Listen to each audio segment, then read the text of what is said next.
Queridos amigos y hermanos, hoy les invito a adentrarnos en la pasión de Cristo.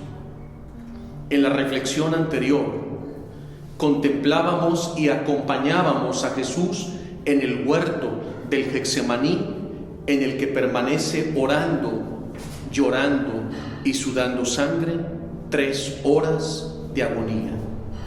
Y descubrimos las 7 penas del alma de Cristo. Hoy vamos a adentrarnos en otros aspectos importantes de la pasión de nuestro Señor y Salvador Jesucristo. Cuando llega Judas Iscariote con la guardia del templo y apresan a Jesús, se lo llevan a la casa de Anás y finalmente a la casa de Caifás, que en ese entonces era el sumo sacerdote. El Sanedrín se junta de forma clandestina durante la noche para interrogar a Jesús, un juicio falso que no tiene las características ni los elementos de un juicio. Pero como es la madrugada, tienen que retener a Jesús y tienen que esperar que empiece el nuevo día para llevarlo al pretorio y acusarlo con Poncio Pilatos, el procurador de justicia en Jerusalén. Pero ¿qué fue lo que pasó en ese ínter en que esperaban que amaneciera para llevarlo a Poncio Pilato? Encontramos una escena dolorosísima de nuestro Señor Jesús en la mazmorra. Primero, ¿qué es una mazmorra? Las mazmorras eran cárceles subterráneas en el subsuelo en 3 niveles.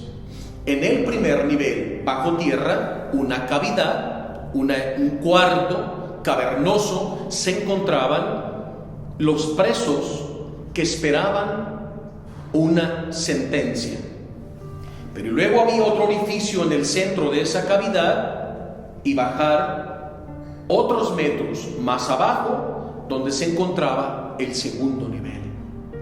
Ahí estaban los que estaban sufriendo ya una condena.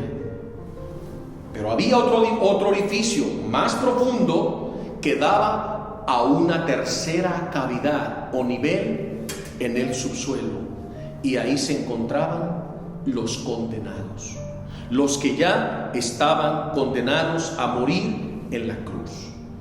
Las mazmorras fueron ideadas en el Imperio Romano, y en Jerusalén encontramos una mazmorra en la casa de Caifás, el sumo sacerdote.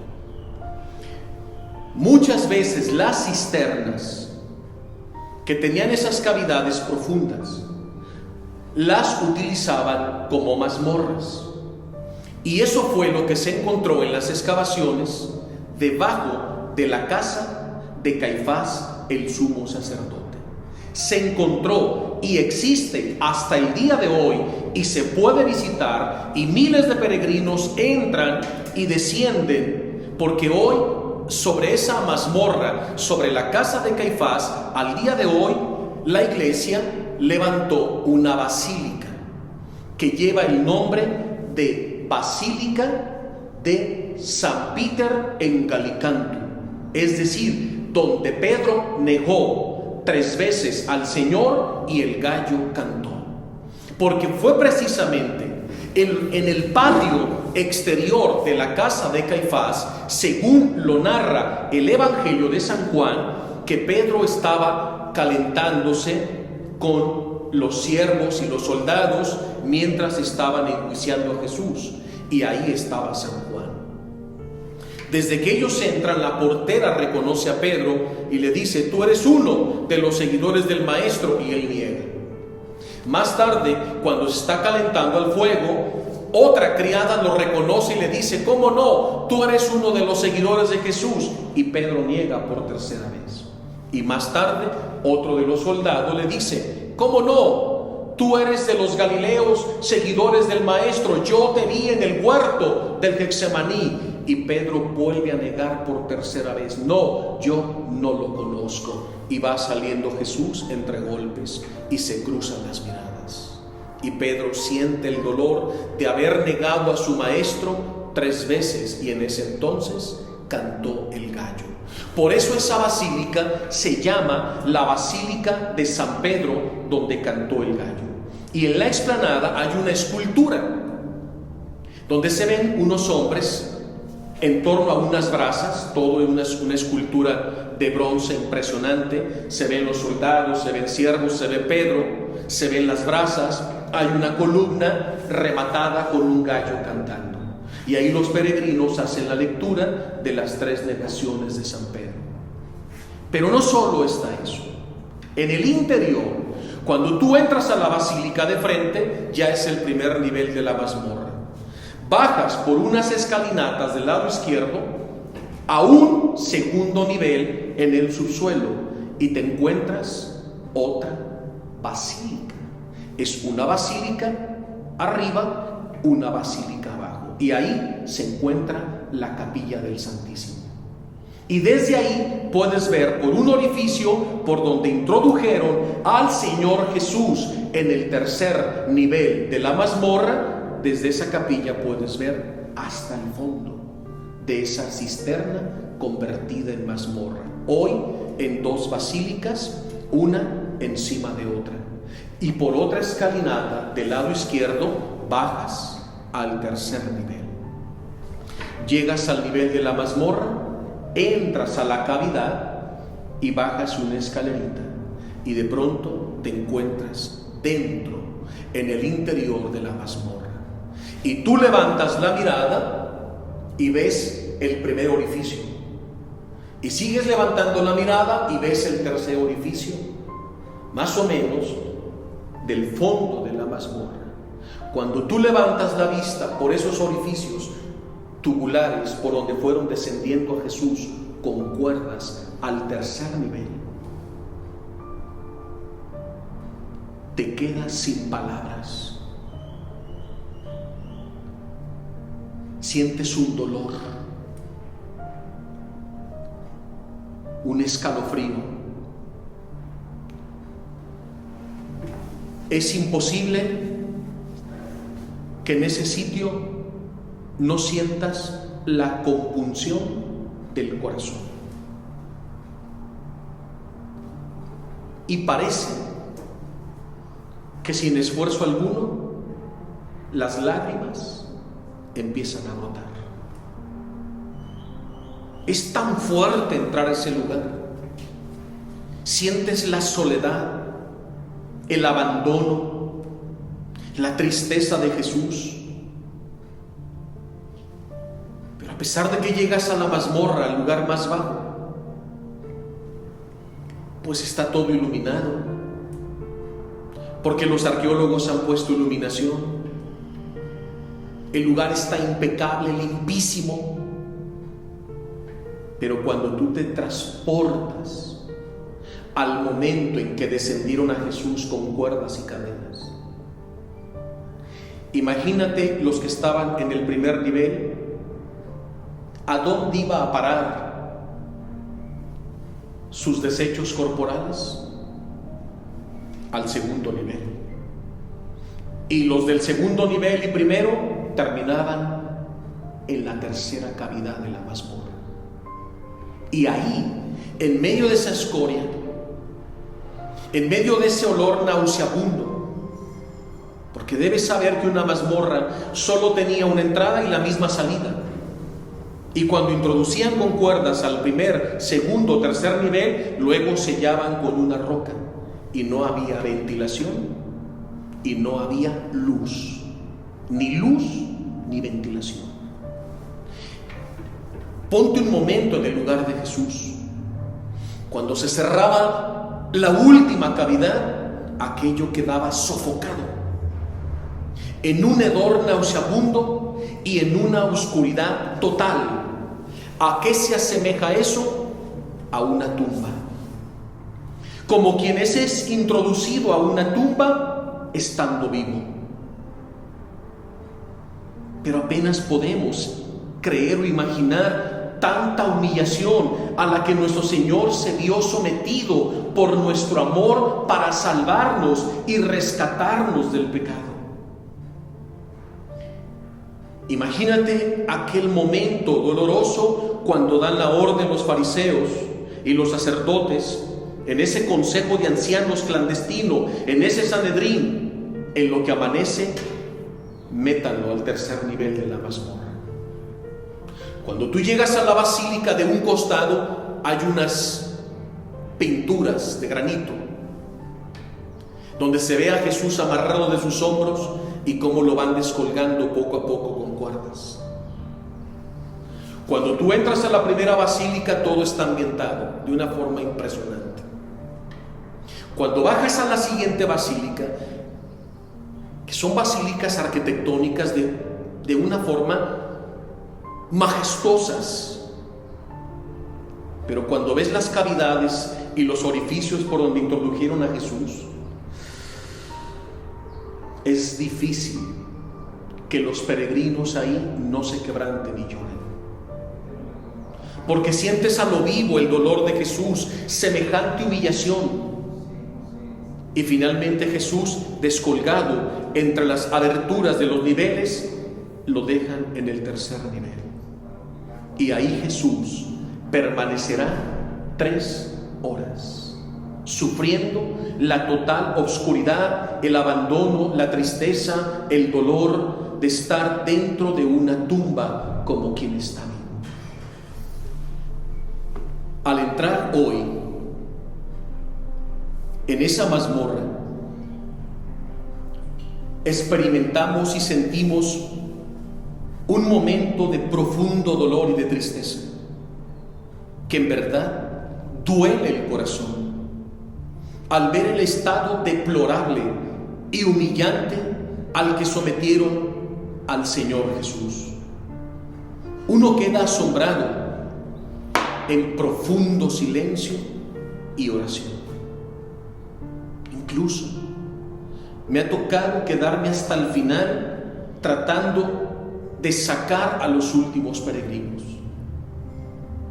y los he visto postrados en la mazmorra, hincados, recargados en los muros de piedra, llorando, y me dicen: quisiera quedarme aquí para seguir consolando a Jesús. Porque algo que no debemos olvidar, que los actos de la vida del Señor, como su pasión, está en acto presente. No es algo que sucedió y ya, no, sigue sucediendo, se sigue actualizando, se sigue repitiendo, se sigue prolongando hasta la consumación de los siglos. La duración de la pasión no son 24 horas, sino toda la existencia humana, hasta la segunda venida de Cristo. La pasión de Cristo está en acto presente, no es algo que pasó, está sucediendo y seguirá sucediendo por los siglos de los siglos. Así los peregrinos sienten ese dolor, y por eso nos resistimos a salir de ese momento. Y cuando veo entrar otros grupos, pasa lo mismo. Y sale el grupo llorando, quebrantado, entra otro grupo acompañados de sus sacerdotes, y ahí entonan un cántico y meditan y leen el Salmo 88, que los padres lo tienen ahí en un contenedor en muchísimas lenguas, porque llegan peregrinos de todo el mundo, de todas las lenguas, y entran, quieren sentir el dolor de Jesús en la mazmorra para consolarle, amarle, adorarle y acompañarle. Y ahí el sacerdote abre el Salmo 88 que dice: porque estoy al borde del abismo, Señor Dios Salvador mío, de día y noche grito hacia ti, que hasta ti llegue mi súplica. Haz caso a mi clamor, porque me encuentro en lo profundo del abismo, como quien yace entre los sepulcros, como los que no tienen escapatoria, en la más completa y profunda oscuridad. Así Jesús describe su dolor cuando se encuentra en la mazmorra. Estoy rodeado de terrores y oscuridad. La tristeza pesa sobre mí, porque soy como un cautivo en un sepulcro vivo. El Salmo 88 nos describe la oración de Jesús en el lugar más humillante al que fue sometido, la mazmorra. Una verdadera kenosis, es decir, anonadamiento extremo, humillación extrema, otro exceso de amor de Jesús por nosotros, para que nos demos cuenta de cuánto nos ama y lo que se vio sometido a sufrir voluntariamente para salvarnos, para perdonarnos y redimirnos. Son puntos de la pasión poco meditados y conocidos por la mayoría. Pero cuando llegas a Tierra Santa, ahí a Jerusalén, a la casa de Caifás, y descubres la mazmorra, es algo que marcará tu vida para siempre. Ahí permaneció Jesús en agonía, como un muerto, en la más completa oscuridad. Y ahí Jesús espera nuestra compañía, que nos unamos a su pasión, que padezcamos con Él, que suframos con Él lo que Él sintió, lo que Él sufrió, lo que Él padeció cuando se encontró en esa cavidad, en lo más profundo de la mazmorra.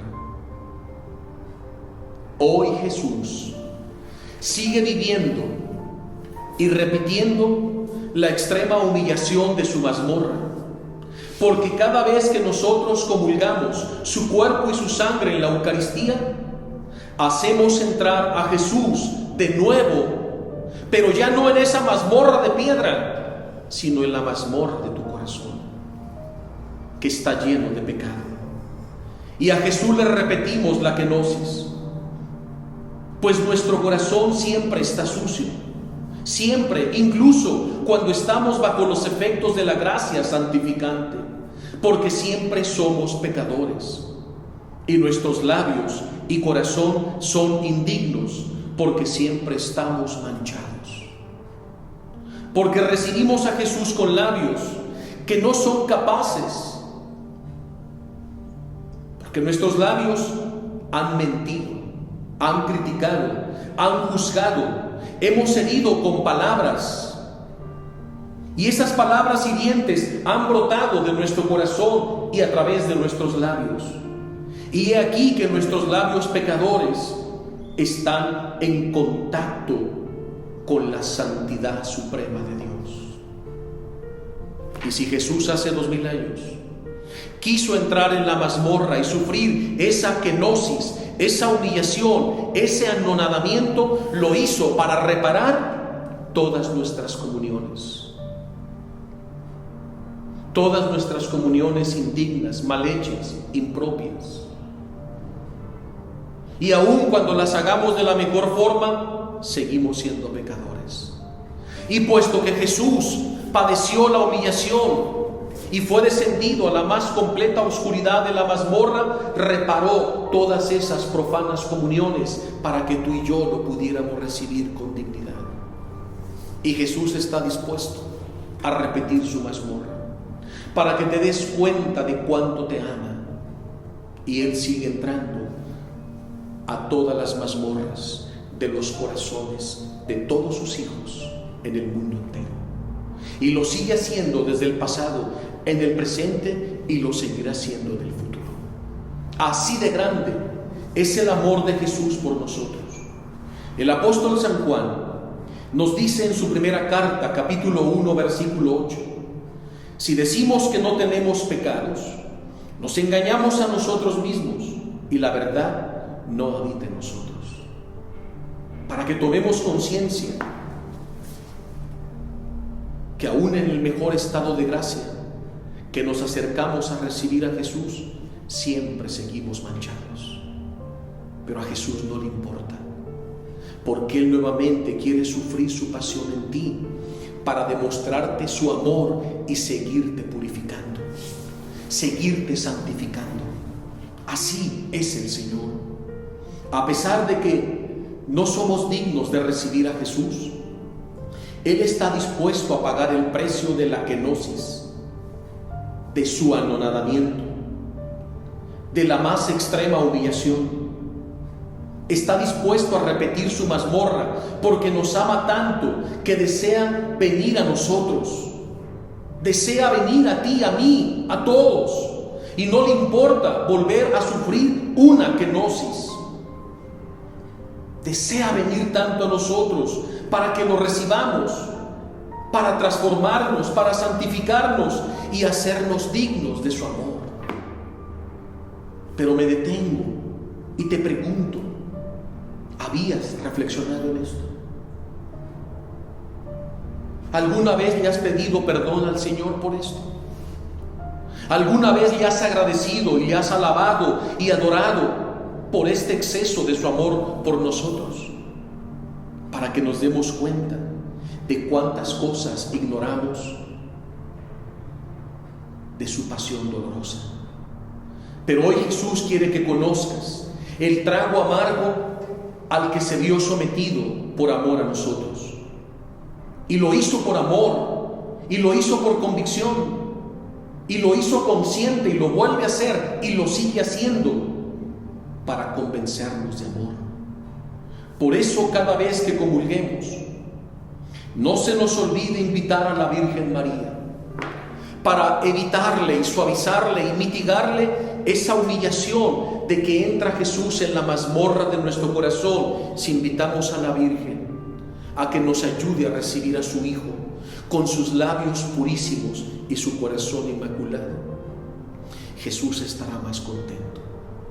Esta idea la maneja bellamente Santo Tomás de Aquino, cuando dice: nunca te olvides de invitar en cada comunión sacramental a la Santísima Virgen María para evitarle la kenosis a nuestro amado Jesús. Pues esta es la invitación. Cada vez que comulgues, invita a la Virgen María. Y así Jesús quedará contento, porque cada vez que entra en tu corazón, encontrará a su Madre Santísima. Y Jesús, lleno de amor y de ternura, junto con su Madre, se volcarán de amor por ti. Y tu corazón quedará inflamado de amor. Y sentirás a lo vivo el abrazo de Jesús y el abrazo de nuestra Madre Santísima. Pero sigamos avanzando. Jesús, después de esa humillación, es trasladado al pretorio con Poncio Pilatos, donde va a sufrir la más terrible humillación de la flagelación y de la coronación de espinas. Finalmente es presentado al pueblo y es pospuesto por Barrabás. Y la gente prefiere a aquel criminal que a Jesús. Pero Jesús sigue aceptando todo para consumar y sellar nuestra salvación, y lo hace por amor. Se somete a todo para darle la gloria al Padre y la satisfacción por todos y reparar por todos. Finalmente Jesús abraza su cruz con amor y la lleva camino del Calvario, y caerá bajo el peso de la cruz 3 veces. Pero se levantará, y puesto que Jesús se levantó, nos da la gracia de poder levantarnos de nuestras caídas y humillaciones para continuar llevando con amor y dignidad nuestra cruz de cada día. Finalmente llegó Jesús a la cima del Calvario, y les invito en esta Semana Santa, en este trido pascual, que abramos el Evangelio y leamos el capítulo 15 de Marcos, el capítulo 27 de Mateo, el capítulo 23 de San Lucas y el capítulo 19 de San Juan. ¿Qué encontramos en estos 4 capítulos de los 4 evangelios? La muerte del Señor en lo alto del Calvario, en lo alto del Gólgota, ahí donde fue instada la cruz de Cristo y el Señor venció a la muerte, venció al pecado, venció a Satanás, venció al mundo, donde consumó y selló nuestra redención. Y quiero compartir con ustedes, para seguir profundizando y meditando y acompañando y consolando el corazón de Jesús. Y vamos al capítulo 15, versículo 37 del Evangelio de San Marcos. Y escucha cómo se nos narra la muerte de Jesús. Entonces Jesús, lanzando un fuerte grito, expiró, y la cortina del templo se rasgó en dos, de arriba abajo. Y el oficial romano que estaba frente a Jesús, al ver que había expirado de aquella manera, dijo: verdaderamente este hombre era Hijo de Dios. Así lo narra San Marcos. Ahora vayamos a escuchar la narración del Evangelio de San Mateo, capítulo 27, versículo 50. Y Jesús, dando de nuevo un fuerte grito, entregó su espíritu. La cortina del templo se rasgó en dos partes, de arriba abajo. La tierra tembló y las piedras se resquebrajaron. Se abrieron los sepulcros y muchos santos que habían muerto revivieron y entraron a la ciudad de Jerusalén. Ahora el Evangelio de San Lucas, capítulo 23, verso 44. Hacia el mediodía, las tinieblas cubrieron toda la región hasta las 3 de la tarde, es decir, la hora nona, la hora de la misericordia. El sol se oscureció y el velo del templo se rasgó por la mitad. Entonces Jesús lanzó un fuerte grito y dijo: Padre, en tus manos encomiendo mi espíritu. Y dicho esto, expiró. Y por último, el Evangelio de San Juan, capítulo 19, versículo 28. Después Jesús, sabiendo que todo se había cumplido, para que también se cumpliera la Escritura, exclamó: tengo sed. Había allí una jarra con vinagre. Los soldados colocaron en la punta de una caña una esponja empapada en el vinagre y se la acercaron a la boca de Jesús. Probó el vinagre y dijo: todo está cumplido. E inclinando la cabeza, entregó el espíritu. He aquí las 4 narraciones de la muerte de Jesús en la cruz de Marcos, Mateo, Lucas y Juan. Tal vez sea la primera ocasión que escuches de corrido el relato de la muerte de Jesús en los 4 evangelios. Y esta es una forma increíble de meditar, de contemplar al crucificado y unirnos a su dolor, unirnos a su muerte. Pero hemos escuchado que San Marcos, San Mateo y San Lucas, los 3 narran un grito solemne y poderoso de Jesús. Pero ¿de qué grito se trata? Porque hay muchos tipos de grito. Se puede gritar de dolor, se puede gritar de alegría, se puede gritar de tristeza, se puede gritar de enojo, se puede gritar de triunfo, de victoria. Hay diferentes tipos de grito, pero aquí estamos ante un grito único, especial. Escucha de nuevo el Evangelio de San Marcos. Entonces Jesús lanzó un fuerte grito y expiró. La cortina del templo se rasgó en dos, de arriba a abajo. La tierra tembló y se abrieron los sepulcros, dice San Mateo. Pero ¿qué es ese grito de Jesús? Por supuesto que estamos ante un grito de dolor, sí, pero sobre todo es un grito de triunfo, de victoria, de alguien que está venciendo a la muerte, que está venciendo al pecado, que está venciendo al demonio. Es un grito que vence al mundo. Es el grito de Jesús. Pero entiéndelo bien. El grito de Jesús es un grito de parto. Sí, un grito de parto, de alumbramiento espiritual. Es el grito del nuevo Adán que está dando a luz la nueva humanidad. Es Jesús muriendo en la cruz que nos está engendrando a la vida nueva. Es un grito de dolor como una madre que está pariendo a su hijo para darle vida nueva. Y has escuchado. Ante ese grito de parto, ante ese grito de vida, de nueva creación, del nuevo Adán, dice que la cortina del templo de Jerusalén, que dividía el lugar santo del lugar santísimo, se rasgó de arriba a abajo, no de abajo hacia arriba, sino de arriba hacia abajo, para que entendamos que la salvación viene de Dios y no de los hombres. Para que entendamos que es Dios el que viene a salvarnos, el que viene a tomar iniciativa.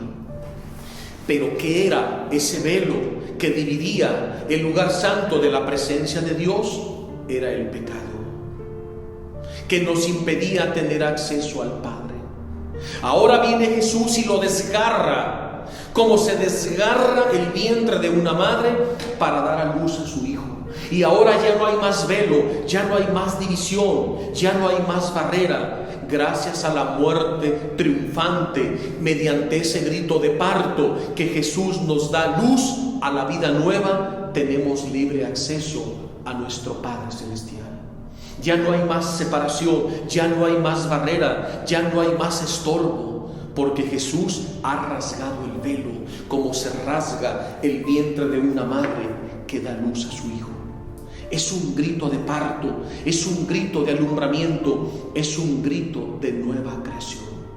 Y ante ese grito, dice el Evangelio de Mateo, se resquebrajaron las piedras más duras, esas piedras duras que representaban nuestros corazones empedernidos por el pecado. Jesús las ha quebrantado. Y en ese acto se abrieron los sepulcros y muchos santos que habían muerto revivieron. Imagínate el impacto, para que nos demos cuenta que la muerte de Jesús es una muerte de vida, que engendra vida, que da vida, es un torrente de vida. Jesús al morir en la cruz está venciendo al pecado, está venciendo al diablo, está venciendo la carne, está venciendo al mundo y nos participa de su victoria, de la victoria de su cruz gloriosa y triunfante. Es el grito del nuevo Adán. San Lucas continúa describiendo ese grito. Dice, hacia el mediodía las tinieblas cubrían toda la región. Esas tinieblas, símbolo de nuestro pecado. Era la oscuridad en la que todos los hombres yacíamos como consecuencia de nuestros pecados. Era la oscuridad como una nube de confusión que no nos dejaba ver a Dios, que nos hacía sentirnos extraviados, como quien se encuentra perdido en la nada.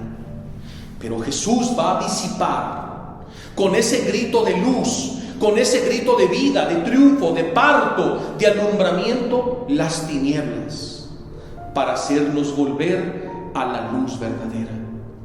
El sol se oscureció, pero el velo del templo se rasgó por la mitad. Entonces Jesús lanzó un fuerte grito y dijo: Padre, en tus manos encomiendo mi espíritu. Y el espíritu de todos mis hijos que creerán en mí. Y Jesús con ese grito nos está poniendo a salvo en el seno del Padre, en las manos del Padre, en el abandono del Padre. Ahí nos está dejando, abandonándonos en las manos amorosas de nuestro Padre Celestial. ¡Qué grito tan maravilloso! Un grito que poco hemos meditado en la pasión del Señor. Todos nacimos ahí, en lo alto de la cruz, mediante el grito del nuevo Adán, que nos da nueva vida. Y así Jesús, después de lanzar ese grito, expiró. Dio su vida por amor a nosotros. Nos ha regenerado, nos ha engendrado a una vida nueva por su pasión y por su cruz.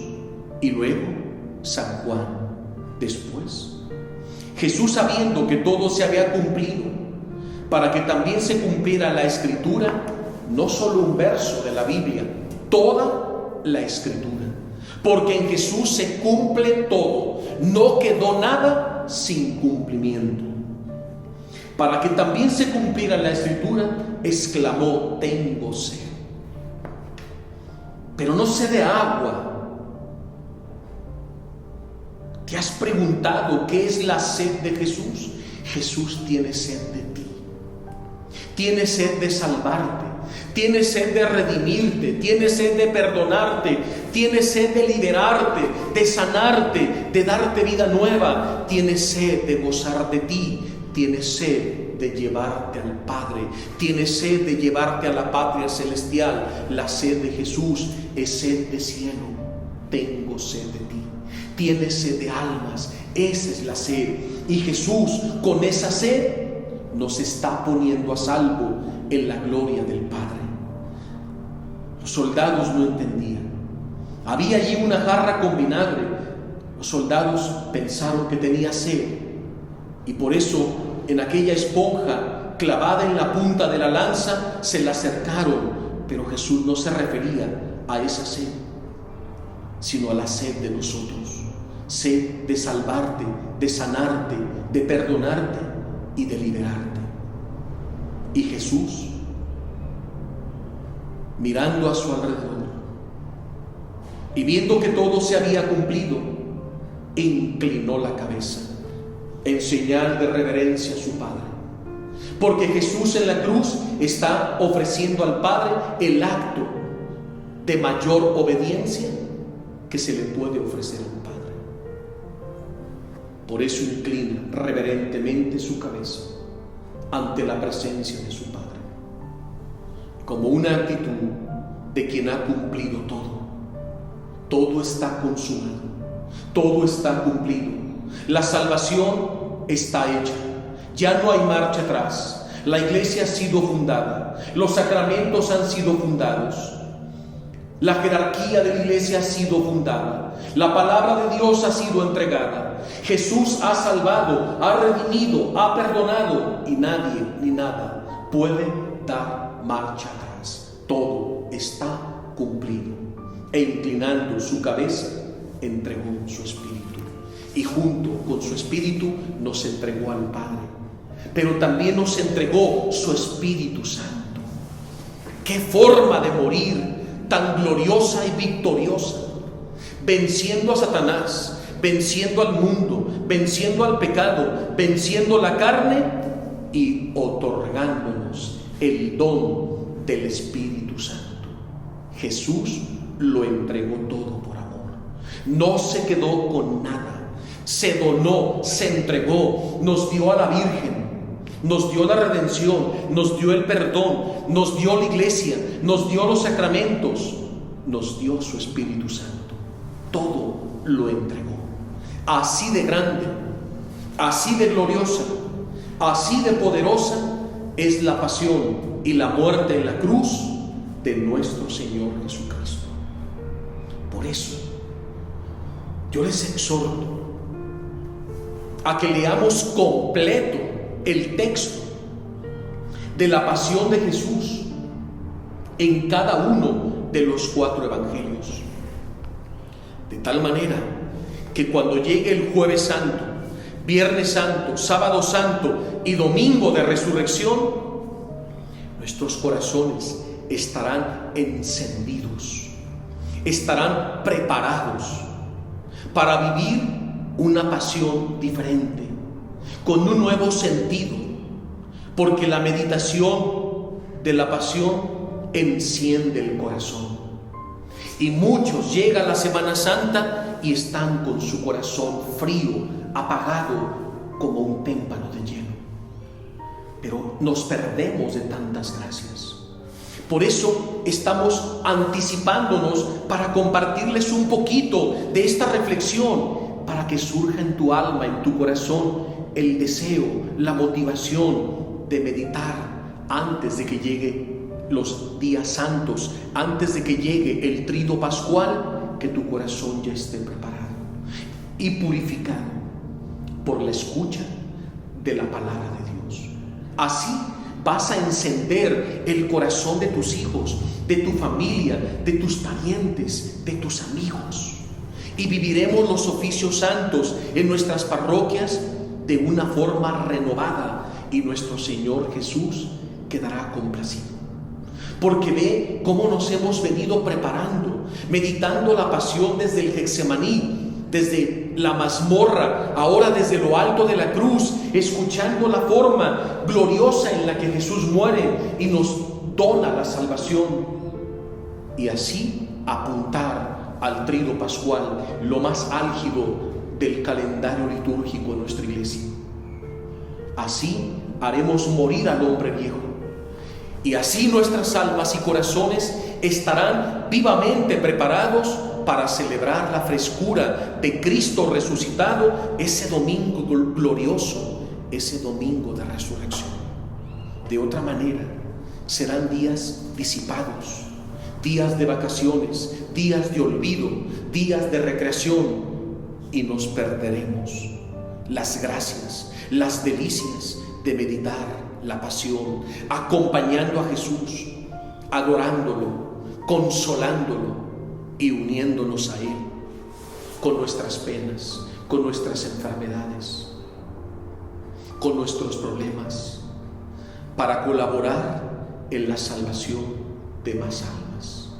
Recuerda que Jesús tiene sed, pero sed de almas, y tú le puedes llevar muchas almas a Jesús para saciar su sed.